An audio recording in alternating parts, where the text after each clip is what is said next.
আমরা তাহলে organometallic chemistry পড়ছিলাম এবং ট্রানজিশন মেটাল ক্যাটালাইজড রিঅ্যাকশন পড়ছিলাম।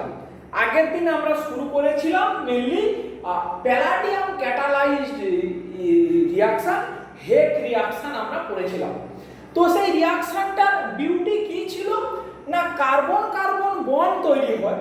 আমরা অর্গানিক কেমিস্ট্রিতে প্রচুর কার্বন কার্বন বন্ড তৈরি রিঅ্যাকশন পড়েছি, কিন্তু এই রিঅ্যাকশনটার বিউটি কি না, দুটো sp2 কার্বনের মধ্যেই কার্বন কার্বন সিঙ্গেল বন্ডটা তৈরি হচ্ছে।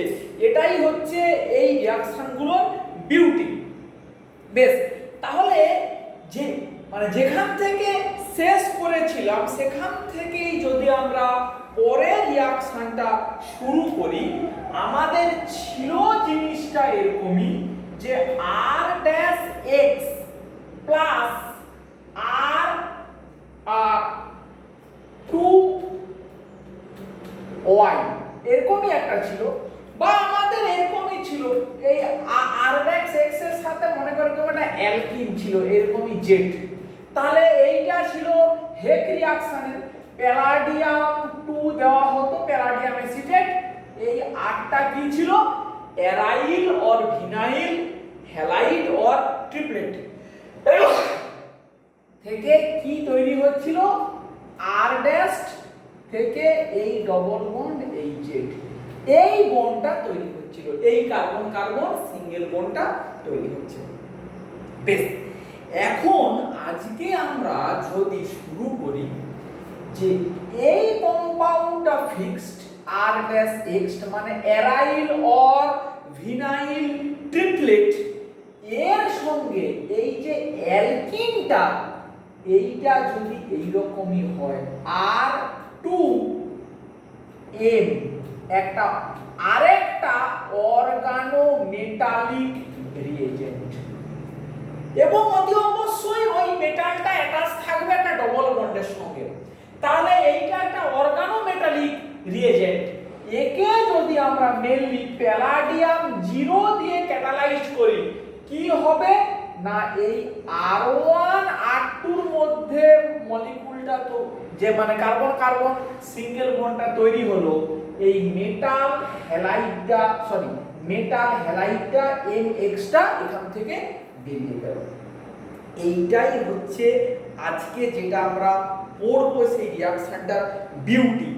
যেমন তুমি যদি एग्जांपल নেই, যে মনে কর এরকমই এই একটা ভিনাইল ব্রোমাইড আছে, এটা R1 ভিনাইল ব্রোমাইড, R2 এইটা SnBu3 মানে অর্গানোমেটালিক রিএজেন্টের মেটালটাকে টিন, তাহলে এইটা টিন একে কোনোভাবে নরমাল কন্ডিশনে এদিকে দিলে কোনো রিঅ্যাকশন হয় না, কিন্তু যদি প্যালাডিয়াম ক্যাটালাইজড করা যায়, প্যালাডিয়াম দিয়ে ট্রিট করলে, তাহলে এই কার্বন আর এই কার্বনের মধ্যে কার্বন কার্বন ডবল বন্ড তৈরি হয়, তাহলে এই রকমই একটা মলিকিউল পাওয়া যায়, এই R2, এই বন্ডটা তৈরি হয়েছে।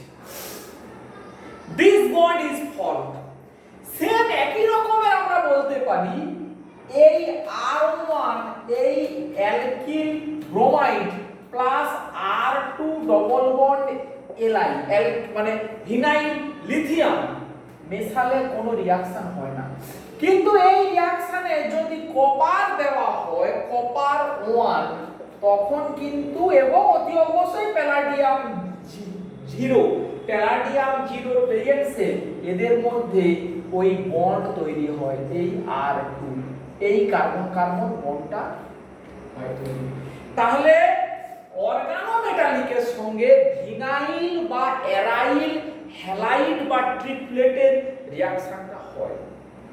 এই রিঅ্যাকশনের মেকানিজমটা কি, নরমাল একটা মেকানিজম যদি প্রপোজ করা যায় প্যালাডিয়াম ক্যাটালাইজড, প্রায় একই রকমই মানে কি, মানে আমরা যদি এই রকম করে বলি যে R1X মানে যেটা আমার কিনা হ্যালাইড বা ট্রিপলেট, তার সঙ্গে প্রথমে অক্সিডেটিভ অ্যাডিশন হবে, হবে, কার না প্যালাডিয়ামের।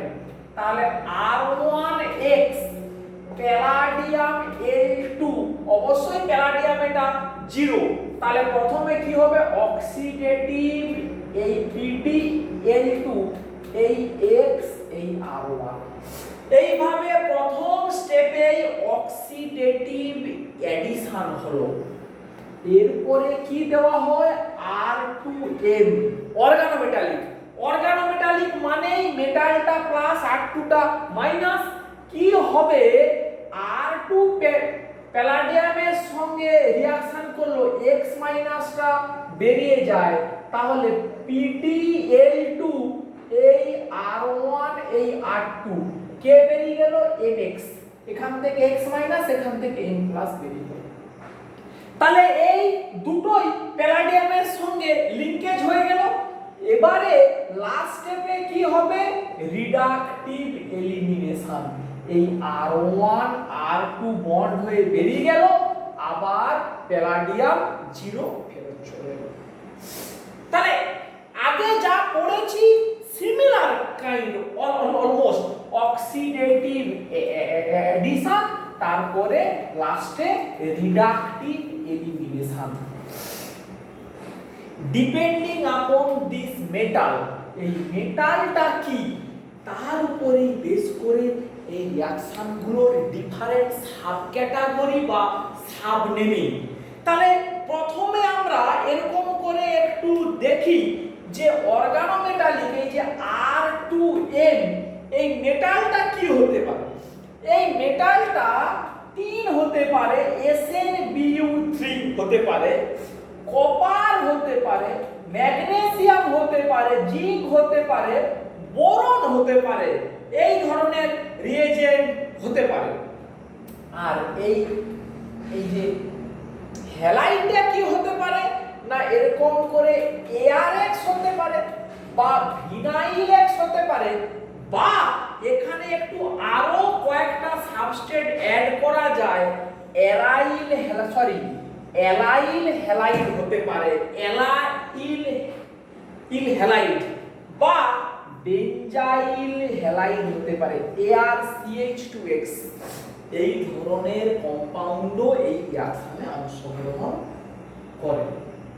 এবারে নামগুলো একটু আমরা বলি। যখন টিন দিয়ে অর্গানোমেটালিকের যখন মেটালটা টিন, তখন তাকে বলা হয় স্টিলি কাপলিং। এই সায়েন্টিস্টের নাম হিসাবে যে সায়েন্টিস্ট ইনভেনশন করেছিলেন। যখন বোরন, তখন নাম হচ্ছে সুজুকি কাপলিং, তখন হবে সুজুকি কাপলিং। তাহলে টিন হলে স্টিলি কাপলিং, বোরন হলে সুজুকি কাপলিং, জিঙ্ক হলে নেগিসি রিঅ্যাকশন, আর যখন ম্যাগনেসিয়াম তখন বলা হচ্ছে কুমাডা রিঅ্যাকশন। তাহলে বুঝতেই পারছিস নামগুলো দেখে মেনলি জাপানিজ সায়েন্টিস্টরাই ইনভলভ। হেড, সুজুকি, স্টিলি, এগুলো সবই, বিশেষ করে নেগিসি, অল দিস আর পায়োনিয়ারিং জাপানিজ সায়েন্টিস্ট যারা এই রিঅ্যাকশনগুলো ইনভেনশন করেছিলেন। বেশ, তাহলে আমরা প্রথম আজকে স্টিলি কাপলিং নিয়ে কয়েকটা एग्जांपल আমরা দেখাই। সমস্ত রিঅ্যাকশনের কমন মেকানিজম এক, শুধু কয়েকটা স্টিরিওকেমিস্ট্রি এটসেট্রা এইগুলো একটু চেঞ্জ হতে পারে কোথাও, কিন্তু মোর অর লেস রিঅ্যাকশন সমস্ত টাইপের রিঅ্যাকশনগুলোর মেকানিজম একই, শুধু রিয়েজেন্ট গুলো কি করে তৈরি করা যায় সেইগুলোর অল্প বিস্তর একটু হয়তো পার্থক্য থাকলেও থাকতে পারে। আচ্ছা, তাহলে আমরা প্রথমেই একটা एग्जांपल নেই। মনে কর এই রকমই একটা আমরা তাহলে কি পড়ছি স্টিলি কাপলিং, এই রকমই OTF ট্রিপলেট, এরকম একটা ট্রিপলেট নেওয়া হলো। এখানে কি দেওয়া হয় টেট্রাকিস PdPPS3 হোল 4 টেট্রাকিস প্যালাডিয়াম, অবশ্যই ক্যাটালাইটিক অ্যামাউন্ট। কি হয় আমরা প্রথমেই বলেছি প্রথম স্টেপে অক্সিডেটিভ অ্যাডিশন, মানে এ ভেঙে কি হয় PdPPS3 হোল 2 শুরুতে প্রথমে মানে রিঅ্যাকটিভ 14 ইলেকট্রন স্পিসিসে আগে কনভার্ট হয়, তারপরে এর সাথে অক্সিডেটিভ অ্যাডিশনটা করে। তাহলে অক্সিডেটিভ যখন করে এডিশন, এই প্যালাডিয়ামের সাথে বন্ড হলো PPH3 এর এই হোল টু এখানে OTF, এই প্রথম অক্সিডেটিভ অ্যাডিশনটা হলো। এরপরে এখানে অবশ্যই ওই সাবস্টিটিউটটা আছে। এরপরে অর্গানোমেটালিকটা দেওয়া হলো, টিন রিএজেন্ট, টিন রিএজেন্টটা দেওয়া হলো। কি হবে, এই ভিনাইল গ্রুপটা এখানে অ্যাটাক করবে আর ওই তিনটা ট্রিপলেটকে নিয়ে এই প্যালাডিয়াম এইখানে এই ভিনাইল গ্রুপটা কোঅর্ডিনেশন করলো, PPH3 হোল টু প্লাস কে বেরিয়ে গেল না, এই BU3SNOTF, BU3SNOTF টা বেরিয়ে গেল। এবারে এখান থেকে কি হবে, এই দুটো গ্রুপ বেরিয়ে আসবে, এটাকেই বলা হবে রিডাকটিভ এলিমিনেশন। এই বেরিয়ে গেল, প্লাস কি তৈরি হবে, PDPPH3 হোল টু। তাহলে দিস ইজ দা প্রোডাক্ট, এইটাই আমার প্রোডাক্ট, এইটাই অ্যাকচুয়ালি বেরিয়ে এলো। তাহলে প্রথম রিঅ্যাকশনটা এইভাবে আমরা স্টিলি কাপলিং করছি, স্টিলি কাপলিং এর মেকানিজমটা এইভাবে আমরা প্রথমে দেখিয়ে দিলাম। বেশ, সেকেন্ড পয়েন্ট, আরেকটা খুব অসাধারণ ইম্পর্টেন্ট অ্যাপ্লিকেশন, এই স্টিলি কাপলিং এ যদি কার্বন মনোক্সাইড দেওয়া যায়, if we apply carbon monoxide, তাহলে কি হবে, ওই দুটো গ্রুপের মাঝখানে কার্বন মনোক্সাইডের ইনসারশন হবে। মানে কি, আমাদের কি ছিল R1X প্লাস কি ছিল R2M, এই রিঅ্যাকশনের সময় কার্বন ডাই অক্সাইড যদি দেওয়া যায় তাহলে কি হবে, R1COR2, মানে যেটা আমাদের R1 R2 এর মধ্যে বন্ডিংটা হওয়ার কথা ছিল, এখন ওদের মাঝখানে ওই কার্বন মনোক্সাইডটা ঢুকে যাচ্ছে। সেইটার মেকানিজমটা কি, সেইটার মেকানিজম, তাহলে আমরা যদি এরকম প্রথমেই একটা এক্সাম্পল নিয়ে নেই, এই একটা অ্যারাইল আয়োডাইড, মানে একটা আয়োডোবেনজিন আমরা নিলাম, প্লাস এর সাথে এই রকম একটা কম্পাউন্ড, এটা OEP, এটা SnBu3। তাহলে এই আমাদের অর্গানোটিন যে মানে রিএজেন্টটা নিয়ে নেওয়া হলো। এখানে কি দেওয়া হচ্ছে, টেট্রাকিস প্যালাডিয়াম, প্যালাডিয়াম PPH3 হোল 4 আর কি কার্বন মনোক্সাইড। তাহলে আমাদের প্রথমে যেটা পর্যন্ত জানা কি, সেইটা না, প্রথম স্টেপটা আমাদের হয় অক্সিডেটিভ অ্যাডিশন, এই প্যালাডিয়াম এই আয়োডাইড এই PPH3 হোল 2 এই পর্যন্ত হবে। এরপরে কি হবে, এরপরে কার্বন মনোক্সাইড রিঅ্যাকশন করবে, C ট্রিপল বন্ডেড O, এটা মাইনাস এটা প্লাস, এই হচ্ছে কি আমার কার্বন মনোক্সাইড। ও প্যালাডিয়ামে অ্যাটাক করলো, একটা PPH3 বেরিয়ে যাবে, তাহলে কি হবে, প্যালাডিয়াম এখানে I, এইখানে আমার আসবে C triple bond O plus, এখানে আমার বেঞ্জিন রিংটা জোড়া আছে এরকমই করে, আর এখানে একটা PPH3 আছে, এইটা আমার হলো, এইটা যেই হলো, এইবারে এই বেঞ্জিনটা এই কার্বনের উপরে মাইগ্রেট করলো, অক্সিজেনের প্লাস চার্জটা স্টেবিলাইজড হলো, এবং যে PPH3টা বেরিয়ে গিয়েছিল সে আবার প্যালাডিয়ামের কাছে ফেরত চলে এলো। তার মানে এখানে I এই PPH3 একটা, আরো একটা PPH3, C double bond O, এটাকে জাস্ট লিখলাম PH সুবিধার জন্য। তার মানে এইখানে কার্বন মনোক্সাইডের ইনসারশনটা হয়ে গেল, মানে সিওটা অ্যাটাচ করলো, বেনজিনটা এর উপরে মাইগ্রেট করলো। তাহলে প্রথমে যে অ্যারাইল যেমন হ্যালাইড বা ভিনাইল হ্যালাইড বা ট্রিপলেট যা দেবো সেই প্রথমে কিন্তু মাইগ্রেশনটা করবে। এটা হলো।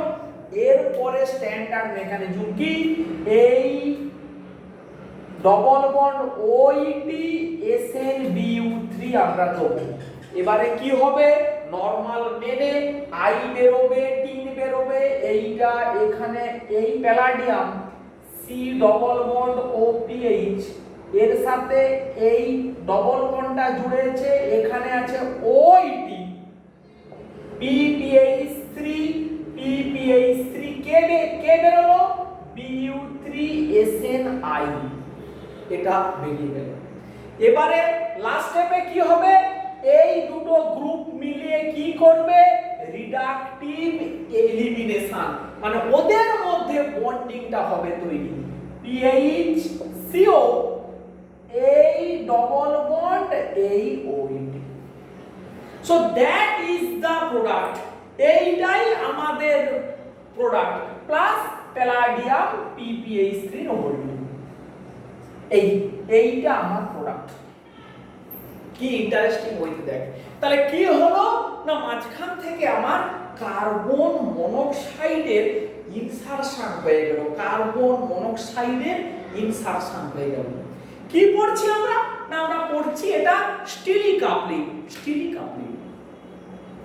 বেশ, এইটার এবারে আরেকটা কি সুন্দর অ্যাপ্লিকেশন দেখ, এই স্টিলি কাপলিং বাইরে থেকে কোনো অর্গানোমেটালিক না দিয়েও নিজের মধ্যে মলিকুলের মধ্যে যদি কোনো নিউক্লিওফিলিক সেন্টার থেকে থাকে তারা নিজেরাই, মানে এগুলো এক্সেপশনাল কেস, মানে যে স্টিলি কাপলিং এর যে নরমাল যে আমাদের বক্তব্য যে টিন থাকতে হবে, টিন না থেকেও কিভাবে স্টিলি কাপলিং এর মতো রিঅ্যাকশন হতে পারে দেখ।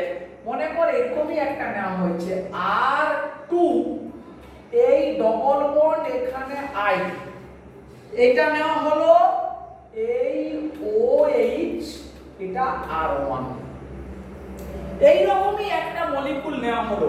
তাহলে এদিকে ডবল বন্ডের সঙ্গে I আছে, আমি কি দিলাম, প্যালাডিয়াম Al2, মানে টেট্রাকিস প্যালাডিয়াম দিয়েছি যে ভেঙে 14 ইলেকট্রন প্যালাডিয়াম Al2 তে কনভার্ট হবে।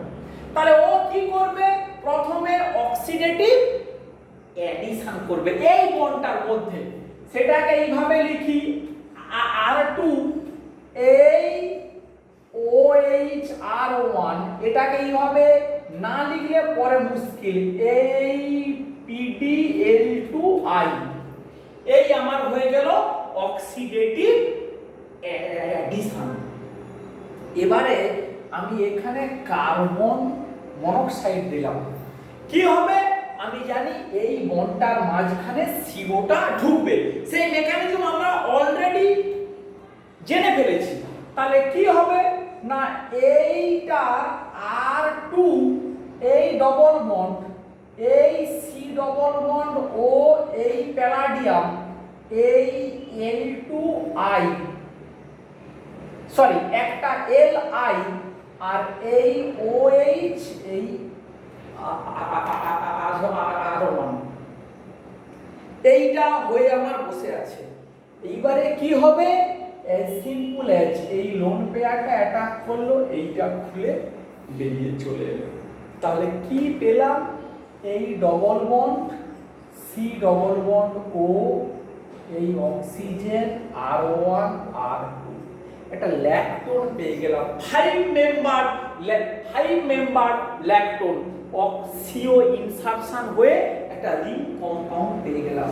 তাহলে টিন নেই কিন্তু স্টিলি কাপলিং এর মতো কার্বন মনোক্সাইড ইনসারশন দিয়ে ইটস লাইক স্টিলি কাপলিং।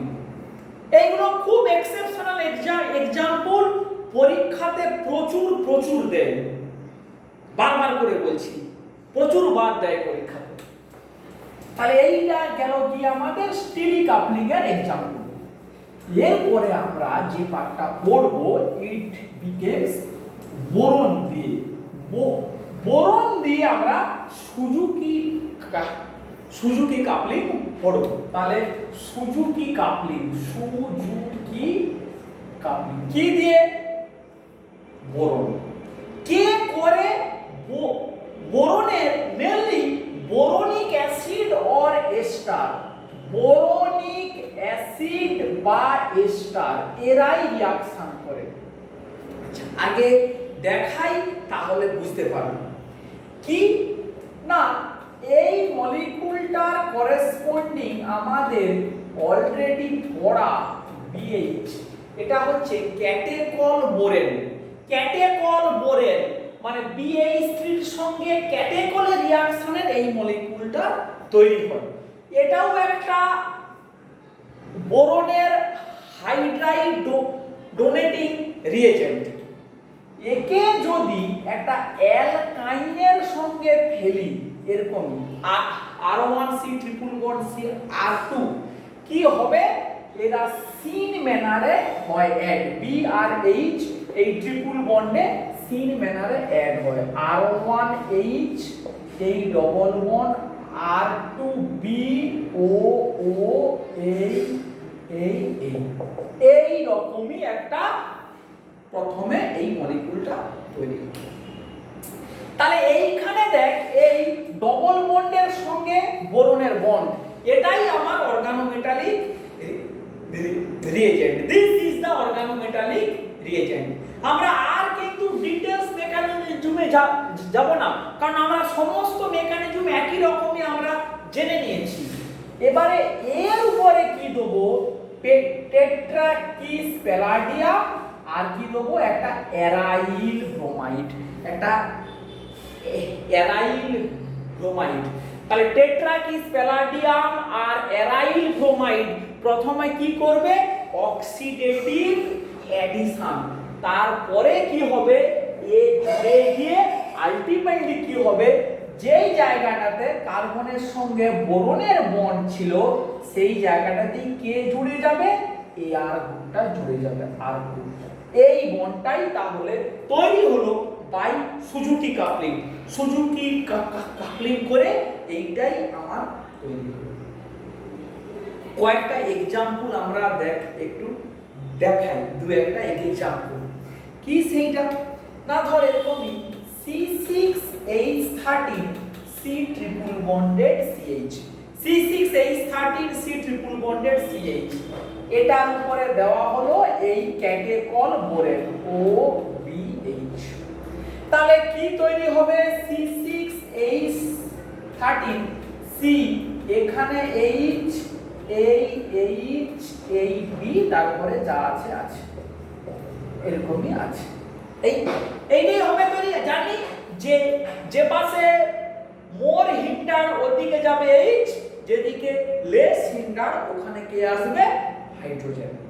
সরি, ওখানে কে আসবে? আমার বোরন। এবারে এর উপরে আমি যদি এরকমই একটা দেই, এই CH3 এই ডবল বন্ড এই Br, ডবল বন্ডের স্টিরিওকেমিস্ট্রিটা একটু খেয়াল করে রাখ। ডবল বন্ডের স্টিরিওকেমিস্ট্রি কি আছে? জেড স্টিরিওকেমিস্ট্রি একই দিকে আছে, এইটা এবং প্যালাডিয়াম 0 যা দেওয়া হলো। তাহলে কি হবে? C6H13 এই H, এই ডবল বন্ড এই H, এই বন্ড এই CH3। তাহলে আমাকে ডবল বন্ড গুলোর জিওমেট্রি কিন্তু ঠিকঠাক রাখতে হবে। দুটো ডবল বন্ড মানে যেমন ছিল তাদের জিওমেট্রিটা ফিক্সড, এই কার্বন কার্বন বন্ডটা আমার তৈরি হয়ে গেল। তাহলে এই যে নতুন কম্পাউন্ডটা তৈরি হলো, এখানে এই যে ডবল বন্ডের কি হলো? এটাও EE। তাহলে এই দুটো ডবল বন্ডেরই জিওমেট্রি EE, এইটা আমার তৈরি হয়ে গেল। তাহলে এরকমই করে আরো एग्जांपल দেখবি, ক্ল্যাডেনে দেওয়া আছে। যদি আমি সাবস্ট্রেটকে চেঞ্জ করি EZ ZE ZZ যেমন চাইবো, সাবস্ট্রেট যেভাবে চুজ করব আমার সেই রকম ভাবে আমার ডবল বন্ডটা কিন্তু তৈরি হবে। এইটা যেন আমাদের মাথাতে থাকে। বেশ, এইবারে সুজুকি কাপলিং এর কয়েকটা নিজস্ব বক্তব্য দেয়। সুজুকি কাপলিং এর ইম্পর্টেন্সটা এইখানে যে এই রিঅ্যাকশনে স্টেরিক এফেক্টের খুব একটা কোনো গুরুত্ব নেই, মানে মলিকুলগুলো যদি স্টেরিক্যালি ক্রাউডেড হয় তবুও কিন্তু রিঅ্যাকশনের উপরে কোনো এফেক্ট পড়ে না, মানে হাইলি স্টেরিক্যালি হিন্ডার সাবস্ট্রেটও কিন্তু সুজুকি কাপলিং করতে পারে, মানে মেসিটাইলের মতো স্টেরিক্যালি হিন্ডার কম্পাউন্ড নিয়েও কিন্তু রিঅ্যাকশনটা করা হয়েছে। এক্সাম্পল দু একটা দিলেই বুঝতে পারবি। ধর এই রকম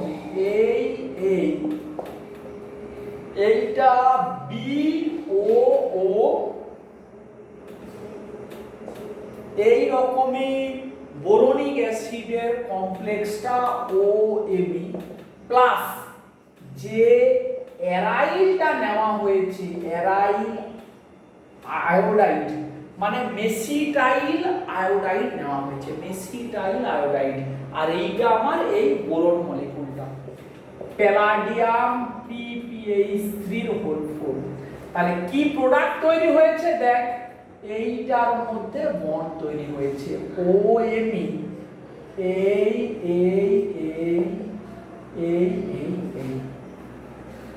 কোনো প্রবলেম হয়নি, মানে এত স্টেরিক্যালি হিন্ডার সাবস্ট্রেটের সঙ্গেও কাপলিংটা কিন্তু হয়েছে, কোনো প্রবলেম হয়নি।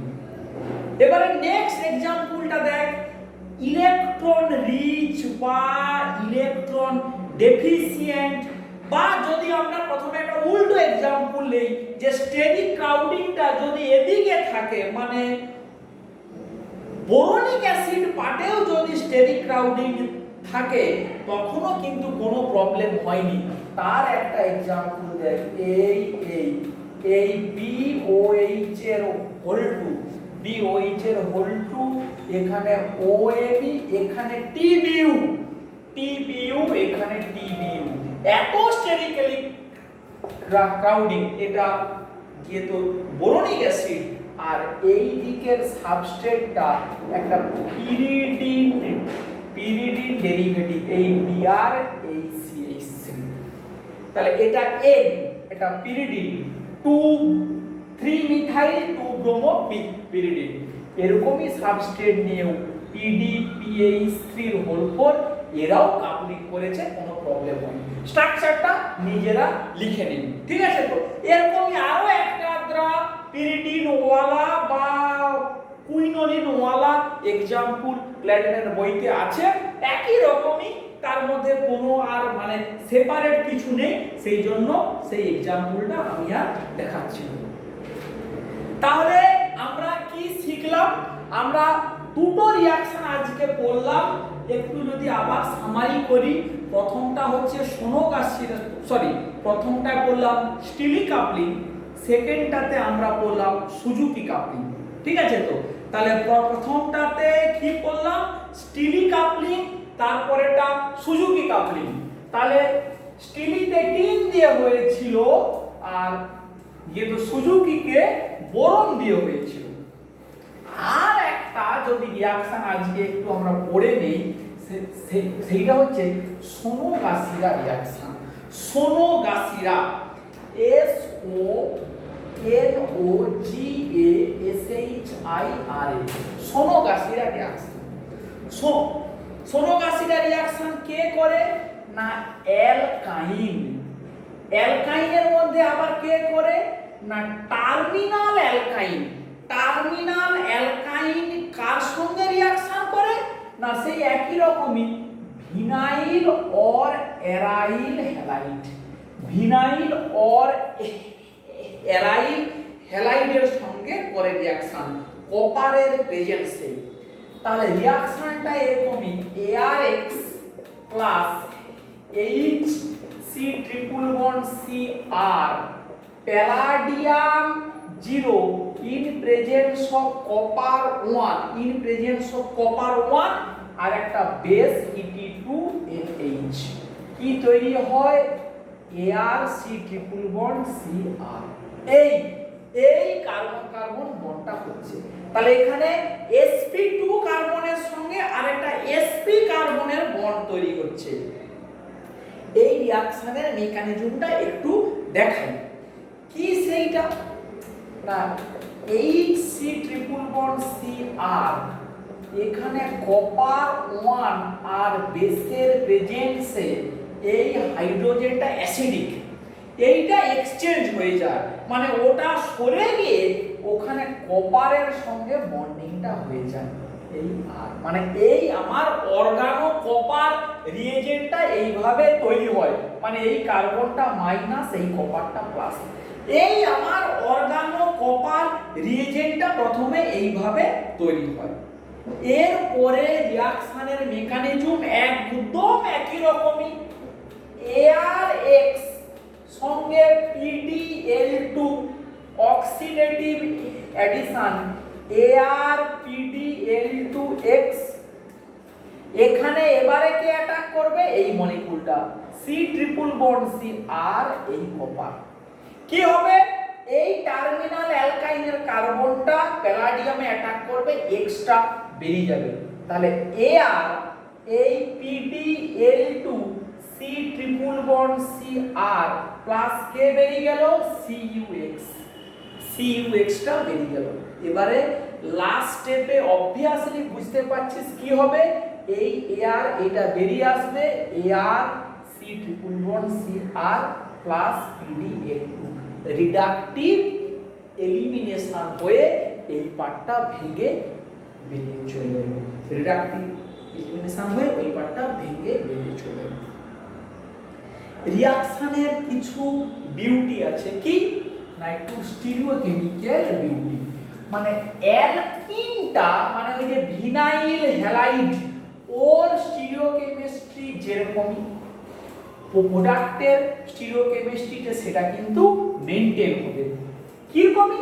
ধর আমি যদি এরকমই বলি যে সাবস্ট্রেটটা এরকমই নেওয়া হয়েছে, এই একটা ভিনাইলের এরকমই একই দিকে দুটো ক্লোরিন আছে, সিস 1,2 ডাইক্লোরোইথিন, এর উপরে আমরা যদি একটা সাইকেল করি C5H11 C triple bonded CH copper 1 palladium 0 একটা অর্গানিক বেস, তাহলে যে প্রোডাক্টটা তৈরি হবে এরকমই এই Cl C triple bonded C C5H11, মানে স্টিরিওকেমিস্ট্রিটা হাইলি মেইনটেইন হবে।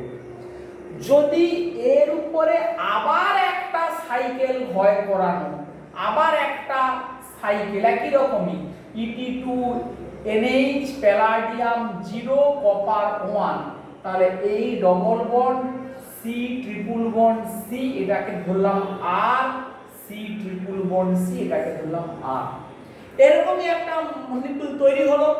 এরপরে তোরা ইন্টারনেটে সার্চ করে দেখবি এই রকম মলিকিউলটা তৈরি হলে তার উপরে বার্গম্যান সাইক্লিলাইজেশন করলে এরকম একটা বেনজিন ডেরিভেটিভ তৈরি হয় আর এখানে একটা ইলেকট্রন, এই একটা ইলেকট্রন। তাহলে বার্গম্যান সাইক্লিলাইজেশনটা কিভাবে হচ্ছে সেটা তোদের কাজ ইন্টারনেট থেকে খুঁজে বের করা, সেই কাজটা কিন্তু তোদের কাজ।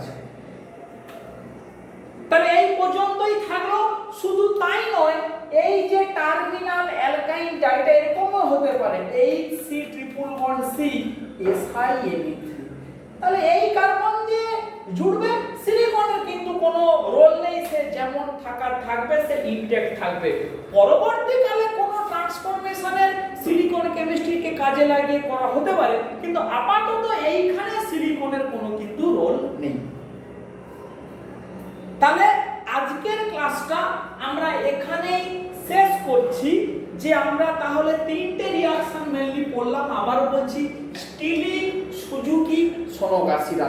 স্টিলি কাপলিং এ টিন দিয়ে হয়েছে করা, সুজুকিতে বোরন দিয়ে হয়েছে করা, আর সোনোকাসিরাতে সাবস্ট্রেটটা অ্যালকাইন। সমস্ত রিয়াকশনের তাহলে কমন মেকানিজম এক, প্রথম স্টেপে অক্সিডেটিভ অ্যাডিশন এবং লাস্ট স্টেপে রিডাকটিভ এলিমিনেশন। তাহলে এই পর্যন্তই আজকের ক্লাসটা আমাদের থাকলো।